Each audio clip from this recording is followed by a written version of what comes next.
With love এখন আয়োজন করেছে স্পোকেন ইংলিশের কোর্স। আমি এখন আলোচনা করছি স্পেলিং অ্যান্ড প্রোনাউন্সিয়েশনের উপরে। সেটা হলো বানান এবং উচ্চারণ।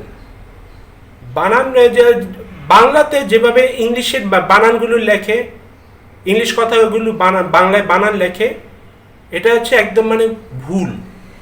বানান ভুল করে, উচ্চারণ ভুল করে। তো বানান নিয়ে এখন যেটা হবে আলোচনা হবে, প্রথমে হবে DESIGN, ডিসাইন। কিন্তু বাংলাতে লেখে ডয়রস্যি বর্গে জয়কার হর্ষই দন্তের ন, উচ্চারণ হচ্ছে ডিজাইন।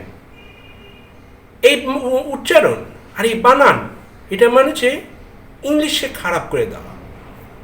যদি লেখেন ডয়রস্যি দন্তেন সহায়কার হর্ষই দন্তের ন, তাহলে দেখবেন যে এটা একদম মানে ইংলিশকে ফলো করা। আর এখন আরও স্পেলিং প্রোনাউন্সিয়েশন আছে, সেটা হলো কেয়ার, CARE, উচ্চারণ হচ্ছে কেয়ার। বাংলাতে লেখে কয়াকার 29 তয়াকার র, উচ্চারণ হচ্ছে কেয়ার। আর ইউরোপিয়ানদের মতো যদি স্পেলিং প্রোনাউন্সিয়েশন অ্যাডজাস্ট করতে চান, তাহলে কয়াকার 29 জফলা র, উচ্চারণ হচ্ছে কেয়ার, কেয়ার। এই উচ্চারণ কিভাবে আবিষ্কার হলো যে THE যে স্পেলিং দেওয়া আছে, দ জফলা যেহেতু দেওয়া আছে, উচ্চারণ হচ্ছে দ, দ। এই স্পেলিংটা যেহেতু ঠিকভাবে হচ্ছে, তাহলে অন্যান্য স্পেলিংকে কেন ঠিক মতো হবে না?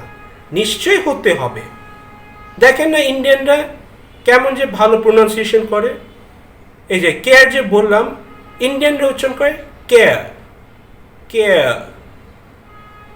কিন্তু ইউরোপিয়ানদের মতো উচ্চারণ করতে হবে, ইউরোপিয়ানদের বানানগুলো ফলো করতে হবে। তাহলে দেখবেন যে বাংলা ইংলিশকে ঠিকমতো ফলো করছে। আবার আছে আর্থ, EARTH, কিন্তু বাংলাতে বানান লিখে সরেয়া থয়রেফ, আর্থ, এটা ভুল উচ্চারণ। সরেয় জফলা থয়রেফ যদি হয়, তাহলে উচ্চারণ হবে আর্থ, আর্থ।